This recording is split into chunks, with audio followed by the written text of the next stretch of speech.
Yeah, I think it's been a really successful event. Really important that we do get together as an industry, take time out really to understand the complexities of the environment that we're operating in. How do we collectively respond to some of those really complex challenges? So it's how do we collaborate further, both at a public and private level, to make sure that we can support customers and secure customer interests for banking into the future. Delighted to be talking about the housing sector and how we can get more supply into the sector. Such a big societal issue within Ireland today, and one in which all of the panel, all of the stakeholders, be it John Coleman from the Land and Development Agency, Pat Farrell from the Construction Federation, or myself and John on the banking side, we're all incentivised to try and work together to find a solution. But for me, it was really the continued focus on customer and how the bank can evolve and change and innovate to meet changing customer needs and desires.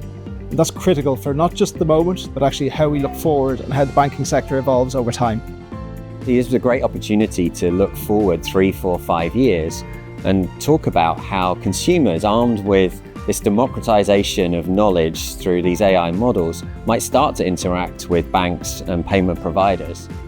Regulatory compliance, cybersecurity, those topics are still there. How do I now create value from AI, which is so important for the future, and we cannot be left behind? How do we continue to meet change customers want, their expectations continue to evolve, and how we keep pace with what they want from us, how we keep pace with digitisation, and actually at the same time continue to protect our customers. So themes around cyber, around fraud, around the lengths we're going to meet customer demands, but at the same time continue to keep our customers safe. So there's also a lot of ambition in the room. We recognise the role we play in the Irish economy. If we're going to sustain our growth into the future, the banking industry as the key capital intermediaries are actually critical to that growth path for jobs, for housing, for SMEs.